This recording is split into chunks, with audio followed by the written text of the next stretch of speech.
एका मुलीमुळे अक्षरशः एका व्यक्तीचा जीव जाऊ शकतो अशी घटना बसमध्ये घडलेली आहे। त्या व्यक्तीचा जॉब तर गेलाच, परंतु त्याचं आयुष्य उद्ध्वस्त झालं। त्याने आपली जीवनयात्रा संपवली, त्याचं जीवन संपलेलं आहे, तेही एका मुलीमुळे, असा आरोप दीपकच्या घरच्यांनी केलेला आहे। आता याचा संपूर्ण व्हिडिओ तुम्हाला शेवट नक्की पाहायला मिळेल की नक्की या व्हिडिओमध्ये काय घडलं होतं, तो व्हिडिओसुद्धा तुम्हाला पुढे व्हिडिओमध्ये पाहायला मिळेल। आता यामध्ये केरळच्या कोझिकोडीमध्ये ही घटना घडलेली आहे। कोझिकोडी येथे राहणारे 42 वर्षीय दीपक यांनी आपली जीवनयात्रा संपवलेली आहे। आता दीपक हे 42 वर्षाचे होते, परंतु त्या बसमध्ये असा काही धक्कादायक प्रकार घडला की अक्षरशः त्यांना आपली जीवनयात्रा संपवावी लागली। मग त्या बसमध्ये असा धक्कादायक प्रकार काय घडला होता असा प्रश्न तुम्हाला पडेल।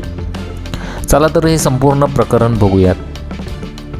आता दीपक हे कोझिकोडीमध्ये आसपास जवळच राहत होते, परंतु त्यांनी आपली जीवनयात्रा संपवली कारण की एका मुलीने KSRTC बसमध्ये व्हिडिओ काढून दीपक यांच्यावर लैंगिक अत्याचाराचा आरोप केला होता। आता व्हिडिओमध्ये तुम्हाला पुढे पाहायला मिळेल की व्हिडिओमध्ये गर्दीच्या बसमध्ये दीपक यांचे कोपर प्रवासातील गर्दीमुळे त्या मुलीच्या छाताला लागलेले दिसते। याच आधारे त्या मुलीने आरोप केले की जाणून बुजून माझ्या छातीला स्पर्श केलेला आहे असा आरोप केला होता। त्या मुलीचं नाव आहे शिमजिता मुस्तफा। आता दीपक गोविंदपुरम परिसरात कुटुंबासोबत राहत होते आणि एका टेक्स्टाईल कंपनीत काम करत होते।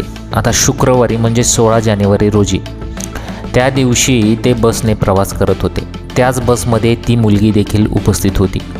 व्हायरल व्हिडिओमध्ये जर तुम्ही सुरुवातीला पाहिलं, दीपक त्या मुलीपासून काही अंतरावर उभे आहेत आणि बस हलत असल्यामुळे संतुलन राखण्यासाठी त्यांनी सीटच्या वरच्या भागाला धरले होते।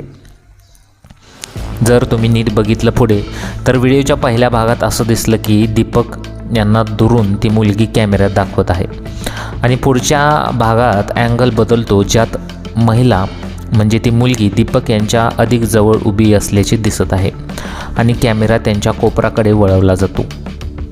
दीपक यांना आपला व्हिडिओ काढला जात असल्याची कल्पना नव्हती, ते आपल्या जागेवरच उभे होते। आता त्याच दरम्यान एका क्षणी त्यांच्या हाताचे कोपरे महिलेच्या छातीला लागले, मात्र त्यावेळी ती मुलगी जी होती त्यांच्याजवळ उभीच होती। व्हिडिओ व्हायरल झाल्यानंतर दीपक अत्यंत मानसिक तणावात गेले। त्यांनी कुटुंबियांना आणि नातेवाईकांना सांगितले होते की त्यांचा कोणताही चुकीचा उद्देश नव्हता आणि बसमध्ये हात लागणे हे साहजिकच आहे, कारण की गर्दीमुळे चुकून बसमध्ये हात लागला असेल असं ते वारंवार नातेवाईकांना सांगत होते।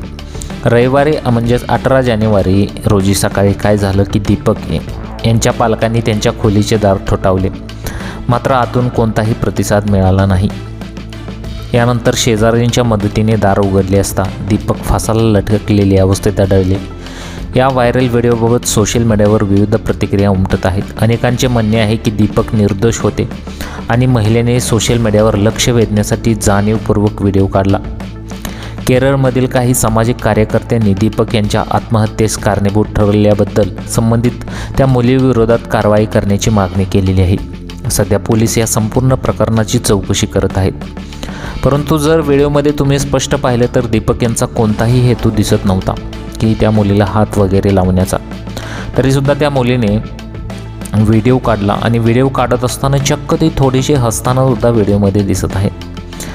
मग अशा प्रकारे तिने का केलं? सोशल मीडियावरती बरीचशी टीका जी आहे ती मुलीवर होत आहे। असं करणं खूप चुकीचं होतं।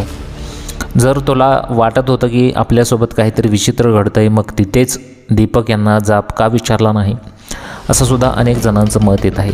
व्हिडिओ काढला, त्यानंतर व्हिडिओ सोशल मीडियावरती एवढा व्हायरल झाला की दीपक यांना आपली नोकरी गमावावी लागली। त्याचबरोबर त्यांचे नातेवाईकसुद्धा प्रचंड त्यांच्यावर चिडले की तुम्ही असं का केलं।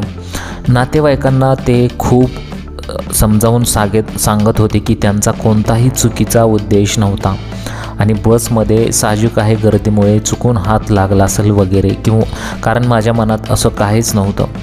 परंतु रविवारी मग 18 जानेवारी रोजी सकाळी दीपक यांच्या पालकांनी त्यांच्या खोलीत दार ठोठावले, मात्र आतून कोणताही प्रतिसाद मिळाला नाही। यानंतर शेजाऱ्यांच्या मदतीने दार उघडले असता दीपक फासाला लटकलेली अवस्थेत आढळली. अशा प्रकारे ही संपूर्ण घटना घडलेली आहे. तुम्हाला या घटनेबद्दल काय वाटतं? प्रतिक्रिया जरूर कळवा. आता हा तुम्ही व्हायरल झालेला व्हिडिओ पुढे नक्की पाहू शकता की या व्हिडिओमध्ये काय झालेलं आहे.